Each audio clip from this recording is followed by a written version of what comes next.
Il ne vous reste plus que 2 jours pour profiter du 47e Festival du court-métrage de Clermont-Ferrand. Richard Bonne a encore quelques suggestions pour vous. Bonjour Richard. Ce midi, vous nous parlez du film Deepfake, entièrement réalisé avec l'intelligence artificielle.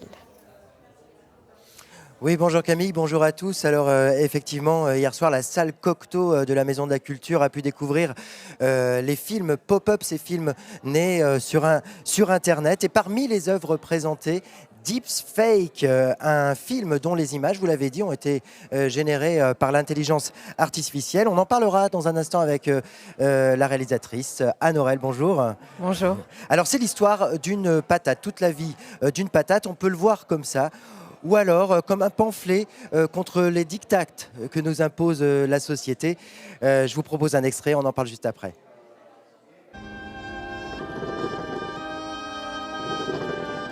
Maillot, boulot, dodo. Maillot, boulot, dodo. On fait son beurre, on épatate la galerie. Et à la fin de la journée, on est rosti. Mais il faut rester appétissante, il faut bouillir pour être belle. Alors on fait ce qu'il faut.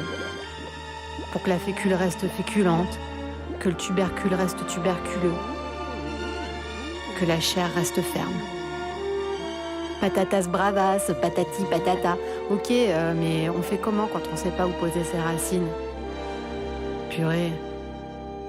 Non mais ça va aller, hein, ça va. Non. Non, je crois que ça va pas. Tat. Ça va pas du tout. Non, ça va pas. Tatra.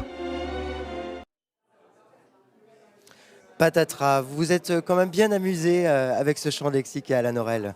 Oui, alors j'ai pas travaillé toute seule, j'ai travaillé avec un scénariste qui s'appelle Thomas Mansuy. Et oui, on est tous les deux très friands de jeux de mots. Et les jeux de mots autour de la patate nous ont beaucoup occupé l'esprit pendant l'écriture de ce court-métrage. Alors faire de la femme une patate, c'est quand même pas très flatteur. Alors, la patate est à vocation universelle. Là, c'est moi qui raconte l'histoire de Charlie, mais les diktats de la société, elles ne concernent pas que les femmes, elles concernent aussi les hommes. Et donc voilà, donc elle a vocation universelle. Une femme, cette patate. Non, des images, on l'a dit, donc générées entièrement par l'intelligence artificielle. C'est un outil de création indispensable selon vous aujourd'hui ?